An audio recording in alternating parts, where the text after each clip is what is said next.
Da segunda série do ensino médio. No dia 6 de abril, vocês mandaram para mim as respostas da nossa primeira atividade de redação. Hoje eu estou fazendo a correção dessa atividade nesse vídeo, tá?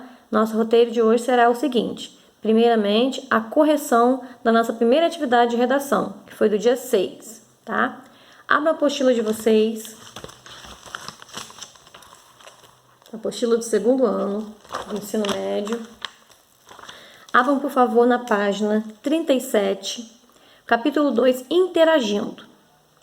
Texto e interpelação. Vocês leram o texto, os loucos, os normais e o Estado. Leram o texto, fizeram a interpretação desse texto e as atividades propostas da página 40 e da página 41. Vamos fazer a correção da página 40. Abram a apostila na página 40. Número 1. O texto de Eliane Brum é dissertativo argumentativo ou apenas dissertativo?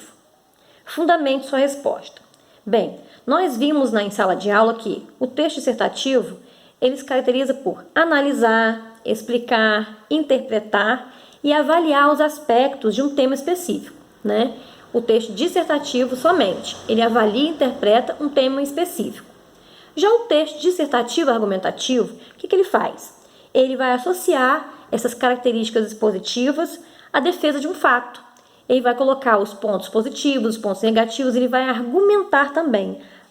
Além de analisar, de explicar e de interpretar, ele também vai argumentar o ponto de vista sobre a questão dada, sobre a questão levantada nesse texto. Então, mediante essa explicação, você acha que esse texto que vocês leram se trata de um texto argumentativo somente, dissertativo argumentativo ou somente dissertativo? Bem, dando a resposta, esse texto ele é analisado como um texto dissertativo argumentativo, porque além de expor o tema específico, ele também expôs argumentos, ele analisou, interpretou e também expôs argumentos, tá? Então, a resposta da número 1, ele também é um texto dissertativo argumentativo. Ok? Passando para a questão número 2. Nesse texto, fundem-se dois gêneros que nós já vimos na sala de aula também, que é o artigo de opinião e a resenha. Você vai elencar, ou seja, explicar, expor duas das características principais dos gêneros, ou seja, duas características para o artigo de opinião e duas características para a resenha. Respondendo, vocês vão dizer que a resenha trata-se de um texto crítico, feito a partir da leitura, mas também da compreensão de outro texto, de uma outra obra. Pode ser de um filme, de um livro, tá? A resenha você vai fazer um resumo crítico, pode-se dizer assim. Então, a característica da resenha é um texto crítico, um resumo crítico de uma obra, de um filme ou de um texto, tá?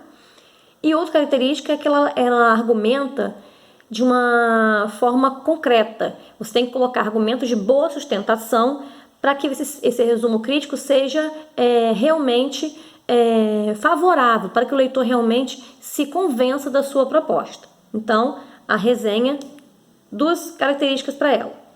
Vai dizer que é um texto crítico, feito a partir de uma leitura de uma obra ou de um texto, tá? E outra característica, é um texto que tem argumentos de boa sustentação, ok? Já o artigo de opinião, você pode dizer que ele é um texto elaborado a partir de um tema sujeito a opiniões controversas. O artigo de opinião é um texto elaborado a partir de um tema que pode ter opiniões diversas, opiniões controversas. E também o artigo de opinião contém a opinião do leitor, do autor, tá? O artigo de opinião contém a opinião do autor, ok? Já a resenha não, é um texto crítico apenas. Questão 2, respondido da página 40. Vamos passar para a apostila na página 41 de vocês, tá? Continuando. Número 3, página 41. Faça o que se pede, letra A. Explicite o valor que o apresente do indicativo adquire nos trechos a seguir, considerando que este exercício trata do aspecto verbal, um recurso da língua que possibilita exprimir com maior precisão a ocorrência de um fato. Na obra, a jornalista mineira Daniela Arbex ilumina o que chamou de Holocausto Brasileiro, a morte de cerca de 60 mil pessoas entre os muros da colônia ao longo do século XX. Em Holocausto Brasileiro, Geração Editorial, Daniel Arbex devolve aos corpos sem história. Quer dizer, por que os verbos iluminar e devolver foram utilizados no presente no indicativo? Qual o motivo da autora colocar ilumina e devolve se referindo a algo que já passou? Então, ela usou respondendo para vocês. Qual o intuito dela? Qual o objetivo? Ela utilizou no presente, fazendo referência a fatos passados, mostrando como se esses acontecimentos estivessem sendo agora, tá? Ela quis jogar para o nosso momento presente algo que já aconteceu no passado. Então, esse é o objetivo da utilização dos verbos no presente no indicativo. Algo que já aconteceu, dando ideia que está acontecendo nesse momento presente. Ok? Letra B da número 3. Página 41 ainda. Comente se haveria mudança de expressividade se substituíssemos a palavra em destaque por deixava, tá? Olha o trecho do texto, do parágrafo. Durante décadas, as pessoas eram enfiadas, em geral, compulsoriamente, dentro de um vagão de trem que as descarregava na colônia. Então, se eu trocar o termo descarregava, que está em negrito, tá? Na questão B, por deixava, vai haver mudança de semântica, ou seja, mudança de sentido na frase? Você acha que sim ou você acha que não? Por quê? Respondendo. Haveria mudança, sim, de sentido, pois deixaria de ter uma expressividade. Quando você utiliza o termo descarregava, geralmente é para objetos, para coisas, não para pessoas. Então, se eu trocar o descarregava pessoas por deixava pessoas, haverá alteração de sentido, sim. Deixará de ser um sentido de coisa e objeto para ser realmente deixar, no sentido de deixar pessoas, de colocar pessoas, tá? Então, mudaria o sentido da frase. Questão 4, da página 41 ainda. Sinalize no texto os elementos que validam a ideia de que a autora do livro Holocausto Brasileiro fez uma investigação jornalística para escrevê-lo. Explicite ainda qual a contribuição dessas informações para que se atinja o objetivo almejado por Brum enquanto resenhista. Bem, ela durante o texto utilizou vários elementos para dar certeza, para aproximar, que seria o objetivo dela, o leitor da sua obra. Então, quais foram esses elementos que ela utilizou? Ela utilizou de fotografias, história da vida das pessoas, dos ex-moradores, né, daquele manicômio, para dar o que ela queria, qual é o objetivo dela? Para dar maior o quê? Proximidade, maior credibilidade da sua obra com o leitor. Então, essa seria a resposta do número 4. Tá? Ela utilizou de fotografias, história de vida de alguns ex-moradores, com o objetivo de aproximar, de dar maior credibilidade para o leitor. Ok? Número 4.